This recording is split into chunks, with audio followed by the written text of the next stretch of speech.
Gold, trusted gold buyers. మీరు తాకట్టు పెట్టిన బంగారాన్ని విడిపించి ఈ రోజు ఉన్న మార్కెట్ ధరకు కొనబడను.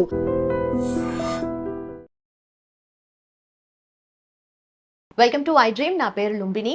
ఇరాన్ ఇజ్రాయెల్ వార్ గురించి, కాన్ఫ్లిక్ట్ గురించి న్యూస్లో చూసే ఉంటారు. అండ్ దాని తర్వాత సీజ్ ఫైర్ గురించి కూడా వినే ఉంటారు.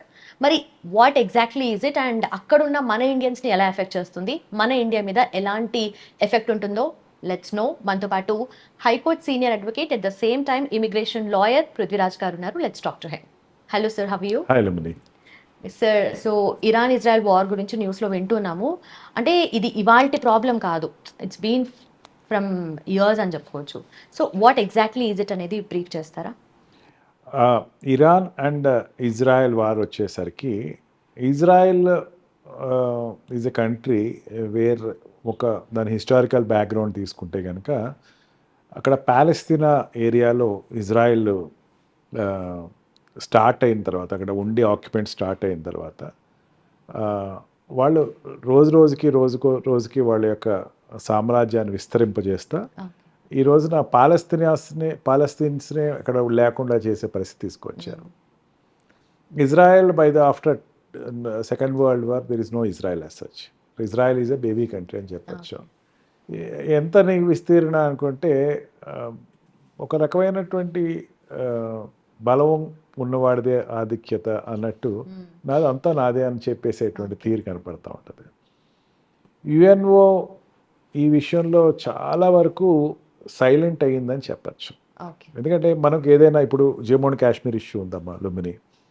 జమ్మూ అండ్ కాశ్మీర్ హిస్టారికల్గా మనం తీసుకుంటే, అక్కడ ఉండేటువంటి జమ్మూ అండ్ కాశ్మీర్ రాజు నేను ఇండియాతో కలుస్తున్నానని ఒక అగ్రిమెంటు, ఆ అగ్రిమెంట్ తర్వాత ఇండియాతో కలవటానికి ట్రై చేయటం, కలిసిన తర్వాత మనం కలుపుకుంటాం, ఈ లోపల పాకిస్తాన్ వాళ్ళు అక్కడికి వచ్చి ఆక్యుపై చేసుకుంటాం, దాని పిఓకే అన్నది జరగటం, ఇదంతా తెలిసిన ఒక historical evidence.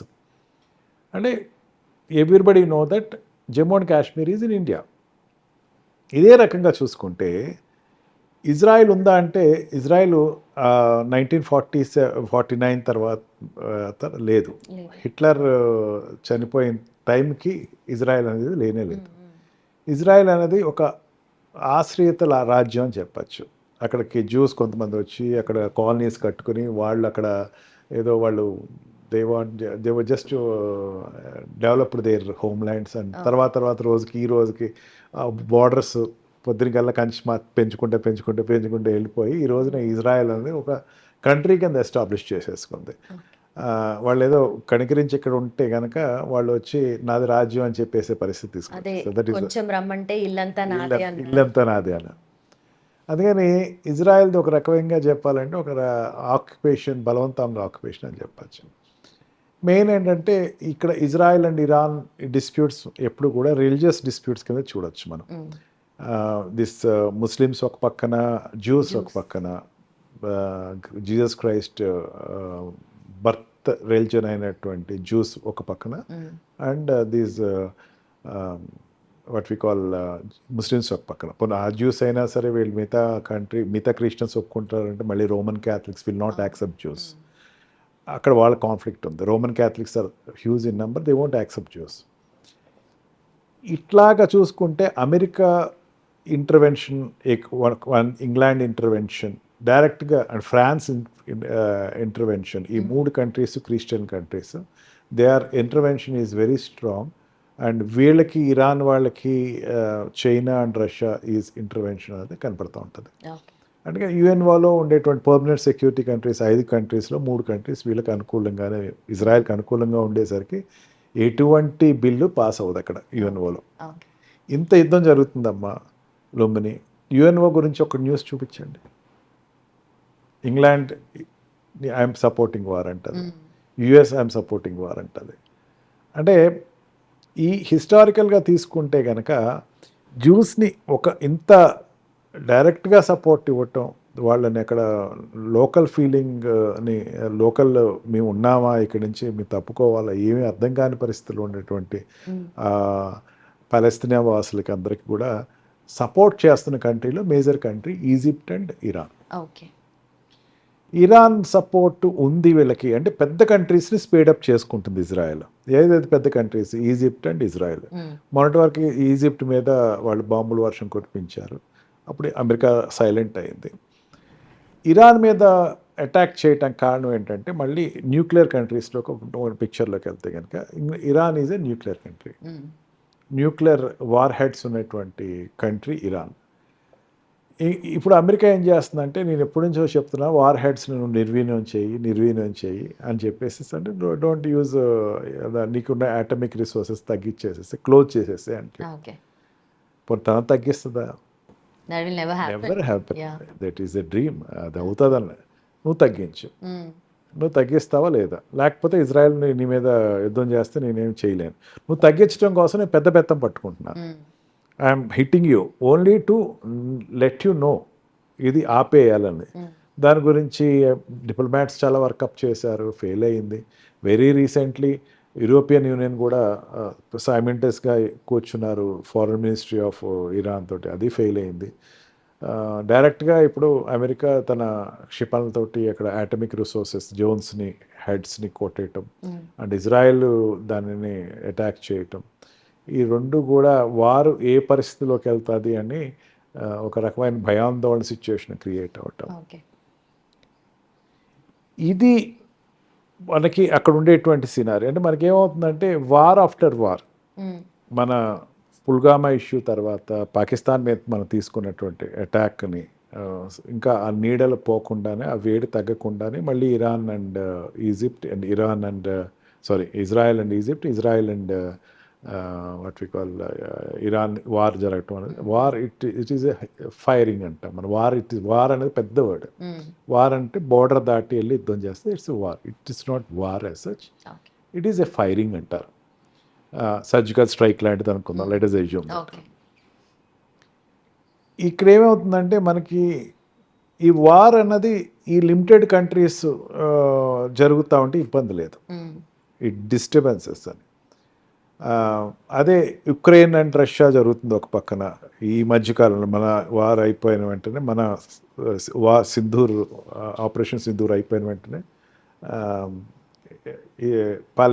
What we call Russia మీద ఒక్కసారి అటాక్ ఇవ్వటం, రష్యా కూడా తిరిగి అటాక్ ఇవ్వటం ఉక్రెయిన్ మీద, అక్కడ డిస్టర్బెన్స్ క్రియేట్ అవ్వటం అన్నది ఇంకా అది ఆరలేదు, అది ఇంకా జరుగుతూనే ఉంది ఈ లోపల. ఇది ఈ సంక్లుప్తంగా చెప్పాలంటే countries which are supporting as of now, America ఒకటి బయటపడుతుంది, చైనా ఇప్పటివరకు బయటపడలా, రష్యా కూడా బయటపడలా, ఇంగ్లాండ్ కూడా పాక్షికంగా బయటపడినట్టే చెప్పచ్చు, ఫ్రాన్స్ అన్నది అంటే పెద్ద కంట్రీస్ ఇంకా స్టార్ట్ అవ్వలేదు. ఎక్కువ నాళ్ళు ఉంటే ఆటోమేటిక్గా ఆ countries they will show their colours. మేము కూడా వార్లో పార్టిసిపేట్ చేస్తాం. అండ్ ఈ రీజన్స్ అనేది థర్డ్ వరల్డ్ వార్కి వస్తుందా అనే భయాందోళన అయితే చాలా చిన్న కంట్రీస్ అన్నీ కూడా ఆందోళనలోనే ఉన్నాయి. నిన్న ఒమాన్లో వాళ్ళు అమెరికన్ స్థావరాలని, అంటే అమెరికా ఏం చేస్తుందంటే ఏదైనా కంట్రీ తోటి కంట్రోల్ కావాలనుకుంటే ఆ చుట్టుపక్కల ఉండేటువంటి కంట్రీస్ అన్నింటిలోనే తన స్థావరాలు పెట్టుకుంటుంది. Oman is the nearest country, అక్కడ తన స్థావరాలు పెట్టుకుంది. దాంతో ఆ స్థావరాల మీద ఇరాన్ అటాక్ చేయటం, అమెరికా కూడా ఒక రకంగా ఈ రోజున ఒక డోల్ డ్రమ్స్లో పడిపోయింది. అంటే నాకు ఎవరు Pakistan they tried their best. Pakistan army చీఫ్ని పిలిపించి భోజనం పెట్టించి ఇస్తరు వడ్డించి కష్టపడ్డాడు, కానీ అదంతా ఫలితం ఏదో తిరిగి వచ్చి ఇంకా ఫ్లైట్ కూడా తిరిగి రాలేదు. అమెరికా ఇంటర్ఫిరెన్స్ మేము ఒప్పుకోవట్లేదని కంట్రీ డిక్లేర్ చేయటం. ఎందుకంటే ఇక్కడ ఉన్నటువంటి ముస్లిం కంట్రీస్ అన్నీ ఏకమైనాయి. ఇవన్నీ ఎందుకు ఏకమైనా, పాకిస్తాన్ వాళ్ళతో ఎందుకు కలిసిందంటే ఇండియాతో రేపొద్దున ఏదైనా సిచ్యువేషన్ వస్తే వాళ్ళన్నీ కలుస్తారు, లేకపోతే కలవరు అన్నటువంటి ఒక స్వార్థం ఏదో పాకిస్తాన్కు ఉంది. ఎవరు డిప్లొమసీ వాళ్ళు చేస్తున్నారు. Comparatively India is silent in date. ఎప్పుడు ఇండియా మాట్లాడదమ్మా, ఏ యుద్ధంలోనూ మాట్లాడదు. ఇండియా ఎప్పుడు కూడా చాలా డిసిప్లైన్డ్గా మాట్లాడదు. బట్ ఎందుకంటే మన నాన్ ఏలియన్ కంట్రీ, మనం ఎటు పక్కన ఉండం. ఎటు పక్కన ఉండనే కంట్రీస్ కొన్ని తక్కువ ఉంటాయమ్మా, non aligned countries. South Africa కావచ్చు, ఇండియా కావచ్చు. ఇవి ఏమిటంటే ఏ కంట్రీకి డైరెక్ట్గా they won't say that war is correct, war is not correct అని ఎప్పుడు చెప్పదు. మనం మోడీ గారు నిన్న మాట్లాడినప్పుడు కూడా డిప్లొమాటిక్ మెజర్స్ ఉన్నాయి, తీసుకోండి, డిప్లొమాటిక్ డిసిషన్స్ తీసుకోండి, శాంతి చేయండి, యుద్ధానికి వెళ్ళొద్దు అని ఈయన చాలా స్పష్టంగా చెప్తున్నారు. పాకిస్తాన్ ఈ ఆర్మీ చీఫ్ మీకు ఖచ్చితంగా నోబెల్ రావాలి అని చెప్పేసి ఓకే. ప్రశంసించినటువంటి 2 రోజులకే అమెరికా చెప్తుంది తప్పు, ట్రంప్ తీసుకున్న నిర్ణయాలు తప్పు అన్నాడు. అంటే his shade is everybody is looking it. చూడలేదా ప్రజలందరూ చూడలేదన్న ప్రపంచం అంతా. నిన్నటి వరకు ఏమో నోబెల్ రావాలి అంటే నాకు నోబెల్ ఇవ్వరులేండి, ఎందుకు ఇస్తారు, నాకు రావాలి కానీ రావట్లేదు అని ఆయన చెప్పటం, ఓకే. అయ్యా లేదు మీకు నోబెల్ ప్రైజ్ రావాలి అని ఆయన చెప్పటం. ఇండియా అక్కడ మళ్ళీ పాకిస్తాన్ వచ్చిన వెంటనే లేదు అమెరికా చేస్తుంది చాలా పెద్ద తప్పు, ఇరాన్తో జోలికి వెళ్ళటం మేము ఒప్పుకోవట్లేదు, ఇరాన్కి మేము సపోర్ట్ చేస్తాం, అవసరమైతే మా న్యూక్లియర్ వెపన్స్ కూడా మేము ఇస్తాము, ఓకే. యుద్ధం ఎంత పెద్దదైనా సరే అని చెప్పటం. ఈ అన్నిట్లోనమ్మా ఇక్కడ మనకి భారతదేశానికి ఒక రకంగా చెప్పాలంటే ఈ యుద్ధం లాంగిటివ్గా వెళ్తే భారతదేశానికి చాలా పెద్ద ఇబ్బంది అని చెప్పచ్చు. ఓకే. సరే, అండ్ ఆల్సో మీరు అన్నట్టుగా ఇందాక మెన్షన్ చేసిన దాంట్లో యుఎన్ ఎక్కడ సైలెంట్ అయిపోయింది. నాట్ జస్ట్ ఇప్పుడే కాదు, ఫ్యూ ఇయర్స్ నుండి చూసుకున్న రష్యా యుక్రెయిన్ టైంలో కానీ, ఇండియా పాక్ అప్పుడు కానీ కాన్స్టెంట్గా అదే మెయింటైన్ చేస్తుంది. అంటే ఈజ్ ఇట్ స్టిల్ ఎగ్జిస్టింగ్ అన్న క్వశ్చన్ మార్క్ అయితే ఉంది. What you want to tell about it? Yes, it's true అమ్మా. యుఎన్ ఏమైపోయింది, యుఎన్ మనకి మీరు ఎప్పుడైనా చూసారో లేదు, ఎవరైనా మినిస్టర్స్ కానీ లేకపోతే ఒక పెద్ద లీడర్స్ కానీ కాన్స్టిట్యున్సీకి వెళ్ళకపోతే అక్కడ లోకల్ పేపర్స్ బోర్డు పెడతాయి, మా ఎమ్మెల్యే కనపట్టలేదు కాస్త ఎతికి పట్టుకోండి అని. ఇప్పుడు యుఎన్ఓ ఎక్కడ ఉంది, ఎతికి పట్టుకోండి, ఏం చెప్పాలా అసలు వాళ్ళు ఏం మాట్లాడలేదు. UNO is silent. మీటింగ్ పెట్టాలమ్మా, పెడితే ఫెయిల్ అవుతుంది, నేను ఫెయిల్ అయ్యే మీటింగ్ నేను ఎందుకు పెట్టాలన్న అభిప్రాయం తనకుంది. పెడితే ఫెయిల్ అవుతుంది, ఎందుకంటే చెప్పాను కదా, ఇందాక చెప్పాను కదా, America, England and France security countries అయినటువంటి అవే కంట్రీస్ కాబట్టి ఆ మూడు will not support. And England, this Russia and China already gave their dissent upon American action. Already చెప్పేశారు అమెరికా తీసుకునే నిర్ణయం తప్పు అని చెప్పి. యుఎన్ కంట్రీస్, సెక్యూరిటీ కంట్రీస్ డైరెక్ట్గా వార్లో దిగినప్పుడు ఎప్పుడు యుఎన్ఓ సైలెంట్ అయిపోతాం. This is not first time. America Vietnam మీద యుద్ధంలో ఓడిపోయింది, చిన్న కంట్రీ వియత్నాం, దాని మీద ఓడిపోయింది. అప్పుడు యుఎన్ఓ గగ్గోలు పెట్టేసింది, వియత్నాం చేసింది చాలా పెద్ద తప్పు, అసలు వియత్నాం ఏంటి ఇట్లా చేస్తుంది, చిన్న కంట్రీ కాబట్టి సలహా చెప్పేసింది. ఇప్పుడు ఏమైపోయిందంటే అమెరికా స్వయంగా వార్లో దిగింది. నువ్వు అమెరికా తప్పు అని అనలేదు అనే ధైర్యం ముందు యుఎన్ఓకి లేదని చెప్పచ్చు. యుఎన్ఓ ఈ పీస్ టైంలో స్పందించకపోవటం చాలా పెద్ద తప్పు కింద చెప్పచ్చు. UNO is silent as of now. UNO is war already start అయ్యి, స్ట్రైక్ స్టార్ట్ అయ్యి దగ్గర 4-5 days అవుతుంది. 1 day అనుకుంటా, రేపు చేస్తే 7 days అయిపోతుంది. 7 days నుంచి యుఎన్ఓ ఇప్పటివరకు బలమైనటువంటి ఒక నిర్ణయం చెప్పలేదు, కంట్రీస్ని పిలిపించలేదు, డిప్లొమాట్స్ని దింపలేదు. అండ్ జనరల్గా there is history that UNO general secretaries వాళ్ళ చార్టర్ ఫ్లైట్లో వెళ్ళిపోయి అక్కడ కూర్చుని వార్ సిచ్యుయేషన్ కంట్రోల్ చేసినటువంటి సందర్భాలు అనేకం ఉన్నాయి. దానిలో ప్రాణాలు పోగొట్టుకున్న వాళ్ళు కూడా చాలామంది ఉన్నారు, జనరల్ సెక్రటరీస్. కానీ ఇప్పటి వరకు యుఎన్ ఎందుకో సైలెంట్ అయిపోయింది, నాకు పట్టదు అన్నట్టు. అదే ఏదో చిన్న స్టేట్మెంట్, ఇది జరగకూడదు, ఇటువంటి జరిగింది, చాలా శోచనీయకం అని చెప్పేసి ఏదో చెప్పేసింది తప్ప seriously it is not condemning anything. ఆ కండెమ్ చేయకపోవటం అన్నది ఈ what we call this Muslim countries కొంచెం బాధే అనిపిస్తుంది. ఎందుకంటే యుఎన్ ఆర్గనైజేషన్స్లో ఉన్నటువంటి WHO ఒకటి అండ్ యుఎన్ సపోర్ట్ చేస్తున్నటువంటి కంట్రీస్కి ఫండింగ్ అమెరికా ఆపేసింది. ఒకసారి ఫండింగ్ ఆపేసిన తర్వాత ఆల్టర్నేటివ్ ఫండింగ్ తెచ్చుకోవాలి జనరల్గా. దానికి ఇప్పటివరకు యుఎన్ ఎటువంటి ప్రయత్నాలు చేయలేదు. ఆల్టర్నేటివ్ ఫండింగ్ ఎవరైనా ఇస్తారని అడగాలి, ఇప్పటివరకు ఆ ప్రయత్నాలు చేయలేదు. మీరు చేయటం తప్పు, WHOని వదిలేయకండి, ఇంకా ఇట్లాగే లెటర్స్ రాస్తుంది తప్ప no serious steps are taken. WHO నిర్వీర్యం అయిపోవటం అంటే, వరల్డ్ హెల్త్ ఆర్గనైజేషన్ దాన్ని వాటా తగ్గించేయటం అంటే, ఇప్పుడు ఈ ప్రెసిడెంట్ తోటి వాటా స్టార్ట్ అవుదమ్మా. Country will come to agreement. అప్పట్లో కంట్రీ వచ్చి అమెరికా ఉండేటువంటి American president, then American president నేను ఇంత కాంట్రిబ్యూషన్ ఇస్తున్నాను అని చెప్పారు. ఇచ్చేటువంటి ఆర్గనైజేషన్స్ అన్ని వెనక్కి తీసుకుంటున్నప్పుడు they have to show they dissent. అది ఇప్పటివరకు యుఎన్ చేయలేదు. అట్లా ప్రతిదీ అక్కడ ట్రంప్ వచ్చిన తర్వాత నుంచి ఇప్పటివరకు ప్రతిదీ చూసుకుంటే యుఎన్ పాత్ర తగ్గిపోతా వచ్చింది. ఓకే. ఎంతవరకు తగ్గిందంటే ఈ రోజున ఆ, ఈ యుక్రెయిన్ అండ్ రష్యన్ వార్లోనూ యుఎన్ ఇంటర్ఫియర్ అవ్వలేదు. అండ్ ఆపరేషన్ సింధ్ మన ప్రోగ్రామ్ చేసినప్పుడు దాంట్లోనూ రాలేదు. అండ్ ప్రస్తుతం ఉన్నటువంటి ఇరాన్ ఇష్యూస్లో కూడా రాలేదు. ఎంతమంది ప్రాణాలు పోతున్నాయి, ఎంతమంది చిన్నారులు నిరాశ్రయులు అవుతున్నారు అన్నది యుఎన్ ఇప్పటివరకు స్పందించలేదు. దాని గురించి main they have no agenda as such. So Trump's role and maybe Trump's Nobel peace prize అనేది other point to discuss. Let's not do that now. But ఈ వార్, ఈ కాన్ఫ్లిక్ట్ అనేది, ఫైరింగ్ అనేది అక్కడున్న ఇండియన్స్ని, అక్కడున్న మన స్టూడెంట్స్ని ఎలా ఎఫెక్ట్ చేస్తుంది సార్? ఎస్, ఇరాన్లో మన స్టూడెంట్స్ ఎక్కువ మంది ఉన్నారమ్మా, ఇజ్రాయెల్లో కూడా ఎక్కువ మంది ఉన్నారు. అందుకని మనం సింధూర్ అని చెప్పి ఒక ప్రాజెక్ట్ ఒకటి స్టార్ట్ చేసి అక్కడ ఉండేటువంటి పిల్లలందరినీ వెనక్కి తీసుకురావటానికి, మన స్వదేశానికి తీసుకురావటానికి మన ఏర్పాట్లు మనం చేసాం. ఆల్రెడీ ఏ చిన్న ఇన్ఫర్మేషన్ ఎవరికి దొరికినా సరే వాళ్ళు వచ్చి అక్కడ flights are ready for there. ఇరాన్లో ఎందుకంటే Iran and Israel both are our friendly countries. మనకి ఒక కాన్ఫ్లిక్ట్ లేదమ్మా, మన బిజినెస్ వాళ్ళతో గట్టిగానే చేస్తున్నాం. అందుకని ఆ కంట్రీస్ నుంచి లిఫ్టప్ చేయడానికి వాళ్ళు ఏం అబ్జెక్ట్ చేయట్లేదు.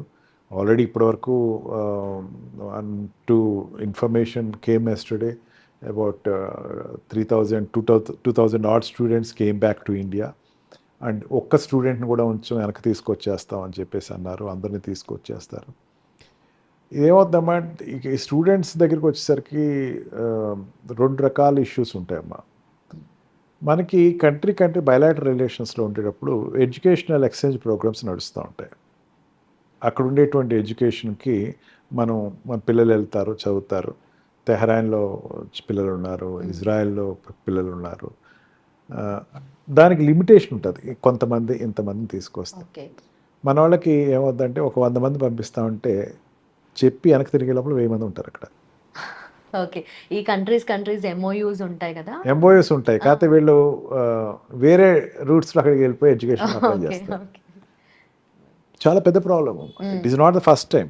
I'm very sorry to say, Ukraine war జరుగుతున్నప్పుడు అక్కడ ఉండేటువంటి డాక్టర్ కోర్స్ చేసే వాళ్ళని తీసుకొచ్చేటప్పుడు ఇండియా పడిన కష్టం అంతా ఇంత కాదు. ఎంతమంది ఉన్నారు లెక్క రాట్లా, చెప్పకుండా వెళ్ళిపోయేవాళ్ళు. కోర్సెస్ అని చెప్పరమ్మా, టూరిస్ట్ మీద పంపించేసి ఎడ్యుకేషన్ చేయిచ్చేస్తూ ఉంటారు. అండ్ ఇక్కడే కోర్స్ అని చెప్తారు. ఎక్కడ to submitting papers to the human resources మినిస్ట్రీకి పంపించేటప్పుడు ఇక్కడే కోర్స్ అని చెప్తారు. ప్రాక్టికల్స్ అంటారు, ఒట్టిదే. ఇక్కడి నుంచి మెయిన్ కోర్స్ అక్కడ చేయిచ్చేస్తారు, ప్రాక్టికల్స్ ఇక్కడ చేసినట్టుగా చూపిస్తారు papers. How they are sending the students nobody know. Agencies are there, they just recognised, unrecognised. ఎంతమంది పంపిస్తారో లెక్క ఉండదమ్మా, వెళ్ళిపోతారు పిల్లలు. వాళ్ళకి ఏంటంటే మెడిసిన్లు తక్కువ అవుతుంది, instead of coming to 50-60 lakhs ఒక 10 lakhsలో అయిపోతుందని పిల్లలు వెళ్ళిపోతారు. సర్టిఫికేషన్స్ ఉండవు అక్కడ. నిజంగా ఈ ఇరాన్లో కానీ, ఇజ్రాయెల్లో కానీ, వాట్ వి కాల్ రష్యాలో కానీ, యుక్రెయిన్లో కానీ చదువుతున్న మెడిసిన్స్ పిల్లలు ఏదైతే ఉన్నారమ్మా, ఇండియాకి వస్తే వాళ్ళు ప్రాక్టీస్ చేయడానికి ఉండదు, రెసిడెన్సీస్ చేయాలి వాళ్ళు మళ్ళీ ఇక్కడ కోర్స్ చేయాలి. ఎందుకు పెడుతున్నారంటే బికాజ్ ఇంకేం చేస్తాం, వాళ్ళు ఏదో కలపాలి, ఇక్కడ డాక్టర్ సర్టిఫికేట్ ఇవ్వాలి. ఎందుకంటే because our Indian medicine is very far more developed medicine sciences. కానీ పిల్లలు వెళ్ళిపోతారు, వాళ్ళు ఎంతమంది అన్నది లెక్క ఉండదు.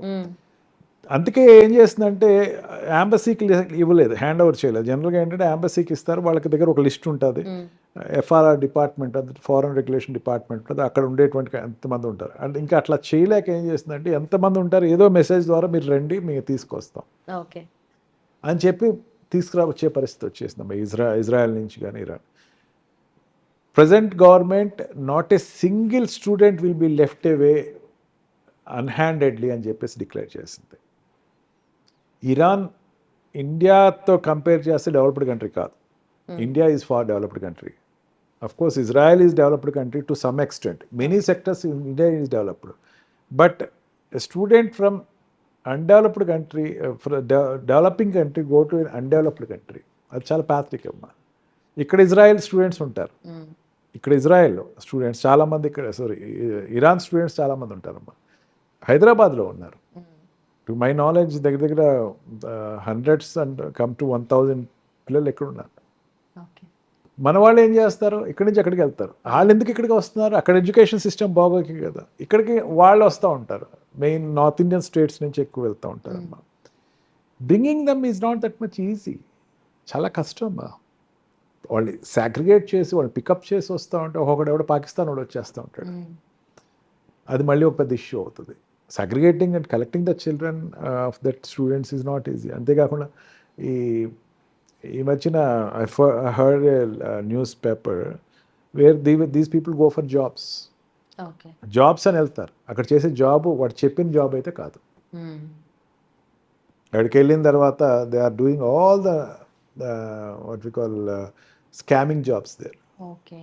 వాళ్ళు వెనక్కి వచ్చేస్తా అంటారు. వాళ్ళు ఎవరు వెళ్ళారు, ఎందుకు వెళ్ళారు అర్థం కాదు మనకి. అందుకే ఈ సిస్టమ్ మనకి మనం చెప్పేది ఒకళ్ళు అక్కడికి వెళ్ళి ఎట్లా వెళ్తారు, ఇరాన్కి వెళ్ళారని డైరెక్ట్గా వెళ్ళరమ్మా. వాళ్ళ శ్రీలంక సింగపూర్ వెళ్ళి సింగపూర్ నుంచి వెళ్తారు, మలేషియా నుంచి వెళ్తూ ఉంటారు, జకార్తాకి వెళ్ళి ఇండోనేషియా నుంచి అక్కడికి వెళ్తారు. వాడు అక్కడికి వెళ్ళిన తర్వాత నువ్వు ఇండోనేషియాలో కదా ఉండాల్సింది, ఇక్కడ ఎందుకు వచ్చావు, సరే ముందు వెనక్కి రా అని తీసుకొచ్చే పరిస్థితి వచ్చేస్తారు.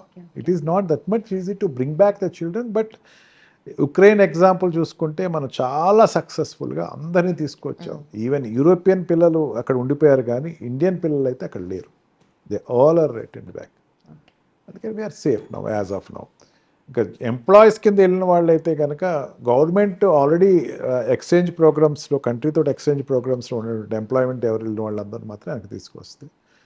అండ్ మోస్ట్ ప్రాబబ్లీ అందుకని ఇట్ హ్యాస్ గివెన్, మీరు ఏ ఇన్ఫర్మేషన్ ఇచ్చినా చెప్పండి మాకు వచ్చేస్తాం, తీసుకెళ్ళిపోతాం అని చెప్పి. సార్, ఆయిల్ ప్రైజెస్ గురించి. సో ఇండియా మోస్ట్లీ ఇంపోర్ట్ చేసుకుంటుంది ఆయిల్ మొత్తము. అండ్ ఆల్సో ఇప్పుడు మళ్ళీ లేటెస్ట్ న్యూస్ ప్రకారం ఏంటంటే Iran's military denies firing missiles at Israel after cease fire. అంటే ఇంకా కంటిన్యూ అవుతుంది. సో ఎలాంటి రిపర్కషన్స్ ఉంటాయి మనకు? మెయిన్ ఏంటంటే అమ్మా, ఇండియా ఇరాన్ మీద డిపెండ్ అయ్యింది. ఎక్స్పోర్ట్స్ చూసుకుంటే మన rice export, basmati rice export ఎక్కువ ఉంది. Already ports are filled with basmati rice. చాలా కార్టూన్స్ మనం అక్కడ పెట్టేసుకున్నాం. మనకి హార్మోజ్ వాటర్ ఎన్క్లేవ్ అని ఒకటి ఉంటుందమ్మా అక్కడ. అంటే ఇరాన్ దగ్గర ఒక రకమైనటువంటి ఎన్క్లేవ్ని ఇరాన్ మూసేసింది. దానివల్ల ఏమవుతుందంటే మన ఆయిల్ ఇండియాకి రావట్లేదు. మనం చాలా ఎక్కువ క్రూడ్ ఆయిల్ ఇరాన్ మీద డిపెండ్ అయ్యాం.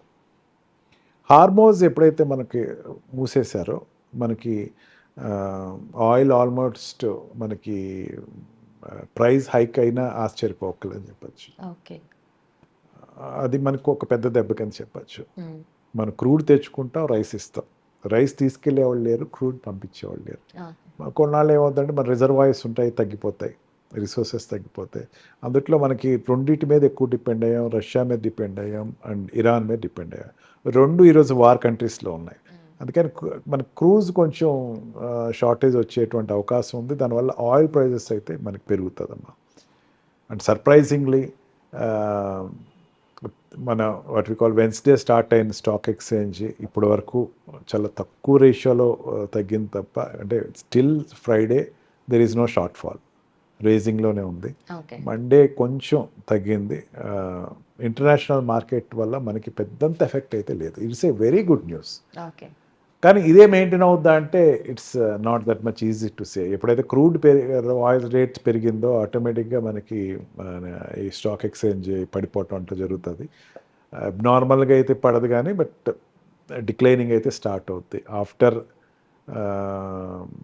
What you call Ukraine war తర్వాత and American impact upon our students కావచ్చు, H1B వీసా మీద కావచ్చు, and also our what we call trade and commerce మీద కావచ్చు. ఇంపాక్ట్ అనేది ట్రంప్ వచ్చిన తర్వాత కొంచెం తగ్గింది. మళ్ళీ ఈ ఇరాన్ వార్ వల్ల తగ్గేటువంటి అవకాశాలు కనపడుతున్నాయి కానీ బట్ ఇట్ ఈస్ నాట్ ఇప్పుడు వరకు ఈ 3-4 డేస్లో మాత్రం మనకి పెద్దంతగా తగ్గలేదు.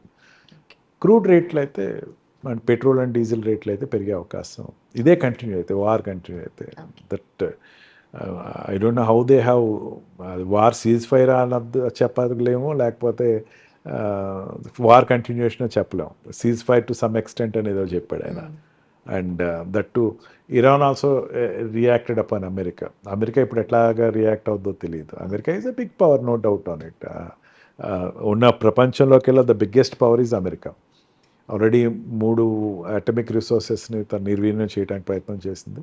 ఇంకా గట్టి యుద్ధం చేస్తే కనుక ఒక 7 days వార్ కంటిన్యూ జరుగుతాయేమో, Iran will be little shrivelled and crimple అవుతుంది.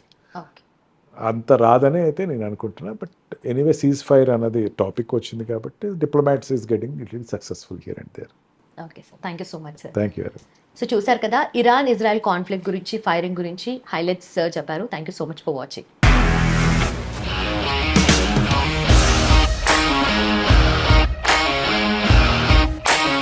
ఇండస్ట్రీలో కమిట్మెంట్ ఇష్యూస్ వస్తే నీకు కూడా వచ్చినట్టు మార్నింగ్ తీసుకెళ్ళాడంటే కొట్టి పడేస్తాడు.